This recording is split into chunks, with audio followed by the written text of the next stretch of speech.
Thanks for joining us. Episode 5 of The Pathway, brought to you by Martin Orkuma Foundation. We brought you a soldier, a teacher, a professor, a social worker so far. Today we have a nurse practitioner, Oluchi. Thanks for joining us. Thank you for having me. So she's also Nigerian. She's a nurse practitioner, like I said. She has a master's degree from Georgetown University. She's a business owner. She's very engaged in the community. I'll let her tell you herself. Tell us about yourself. Hello, my name is Oluchi Obiesie. I am a nurse practitioner. My specialty is adult gynecological acute care. I also do events in South Florida. I'm a special events coordinator. So our goal is to bridge the gap between the Africans and the Caribbeans here, whether it be social mixers, nice fun parties, concerts. So yes, so that's a little bit about what I do. Okay, that's very interesting. You can say a Jane of all trades, you do a lot. Thanks. So what got you into nursing? Well, so my grandmother was a nurse midwife. Okay. And she had a hospital, Okay. like a maternity hospital in Nigeria. Okay. And my mom, she was a nurse midwife in Nigeria as well. When she came to America, her specialty was in OBGYN and cancer. So all the powerful women that I know in my life were nurses. So I always aspired to be a powerful woman. So I decided to take that path. Okay. Wow, 3 generations. Yeah. That's really good. That's really good. So okay, so you went to school, to nursing school. When you graduated, what was the job search like? How was finding work as a nurse? So I originally went to a medical magnet high school. So I was a CNA, a certified nurse assistant, when I was about the age of maybe 16, 17 in high school. When I graduated high school, I worked for like a year and as a CNA in a adult geriatric nursing facility. So I did that for a year. But my parents are so crazy about school and focusing. Nigerian parents. Yeah, so I almost had to sneak to get a job. But I did that for a year. But when I got accepted into nursing school, then I just had to let that go. Yeah. And when I graduated with my bachelor's from nursing school, the job search was not easy. Being a new graduate nurse is very, very tough. Yeah.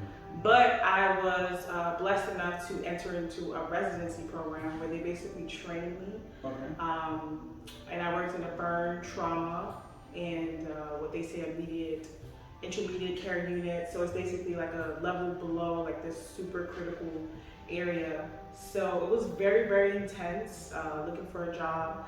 I think I even cried. I remember crying to my mom. Okay. I'm looking for a job and I can't get it. But I just was super impatient. So. Okay, and that was down here in Miami, right? Yeah, down in Miami. So the Spanish, do you speak Spanish? So when I graduated, Yeah. I did not speak Spanish. Okay. But because I worked in a predominantly Hispanic population, Yeah. I adapted and learned a little Spanish. Okay, poquito. So I can communicate with my patients and I have enough medical Spanish to be able to get through my shit. That's very important. Yeah. Okay, so now the aspects of nursing you learn in school, how does that compare to the practical aspects of being a nurse?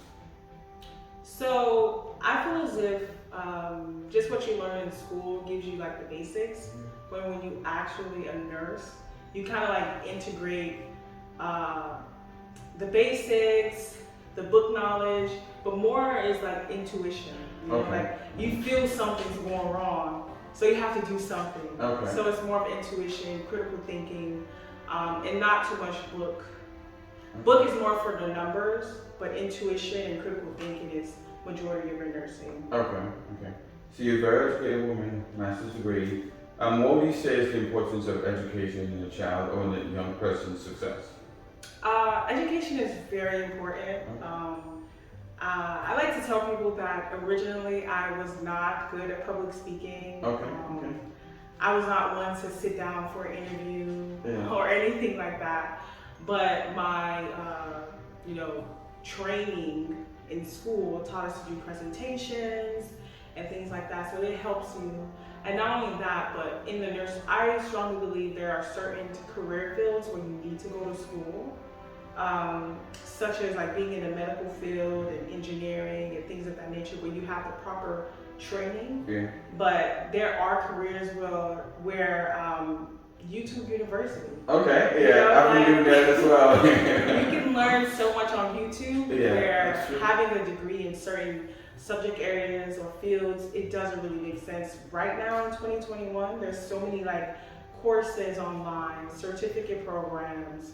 I think Google has like certificate programs and things like that. So that kind of like alleviates the stress and burden of being in, student loan debt unnecessarily.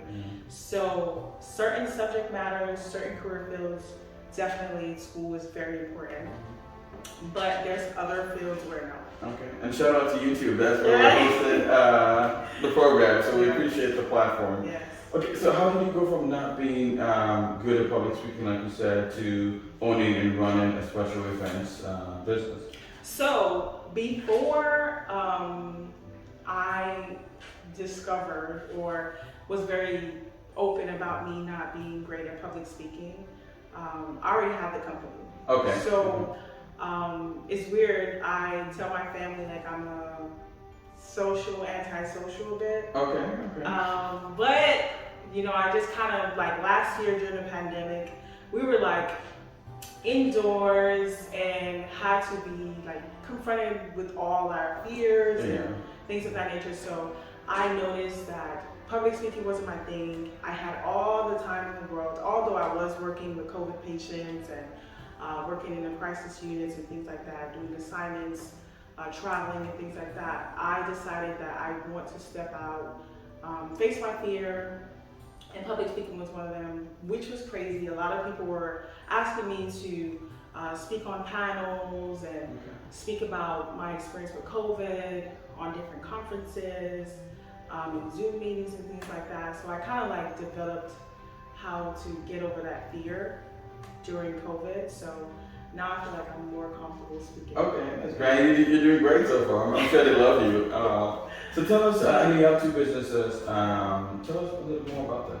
Okay, so I am a special events coordinator with the Diaspora Miami. So we're merging, like I said before, the African and Caribbean populations, doing mixers and things like that, and also African-only entertainment. We are expanding and looking into how we can integrate Africans in diaspora, such as the UK, the US, and see how we can be able to give back to Africa with different foundations, different social events, and things of that nature. So socializing is my thing now. Okay. So that's great.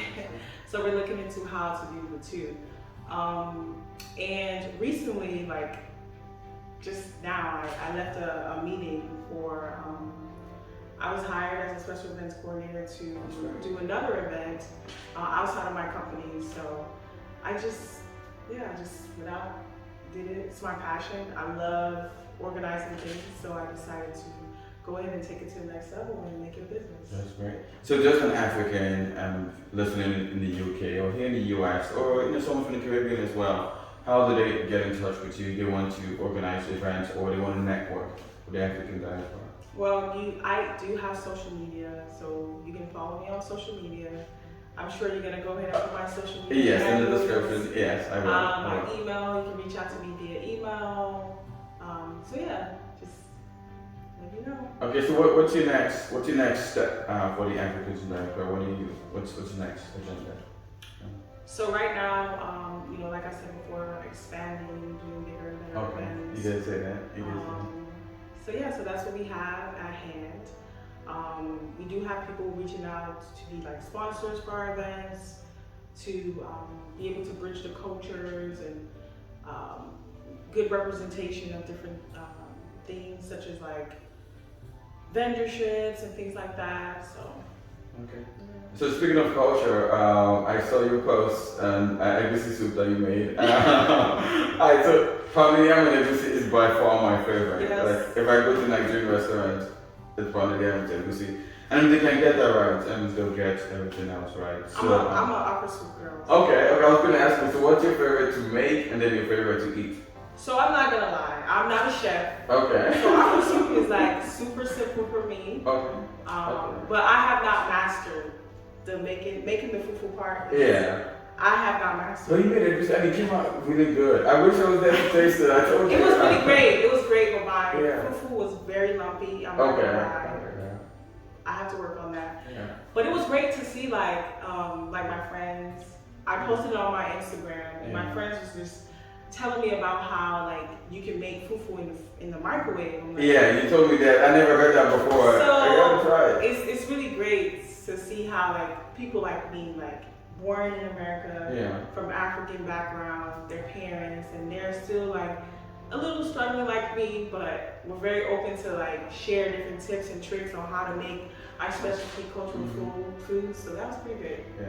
So I went to Ike's in Atlanta. And shout out to Ike. I drove 8 hours for palm wine. It was really good. I brought some back. I said I brought 3 bottles back. I bought 3 bottles. I was gonna bring 2 back. I ended up drinking 2 of them over there. It was really good.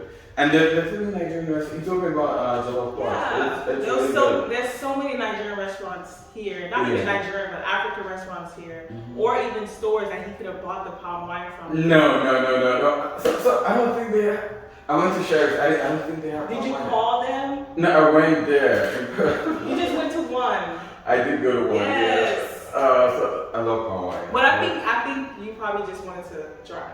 I do like driving. It's one of my hobbies as well. Because like an 8 hour just for palm wine, you could have just used that time to call a couple of the restaurants or the Fair food enough. stores. And I asked them in Atlanta if they deliver, they'll deliver. They said Like not to shipment. Miami. Yeah.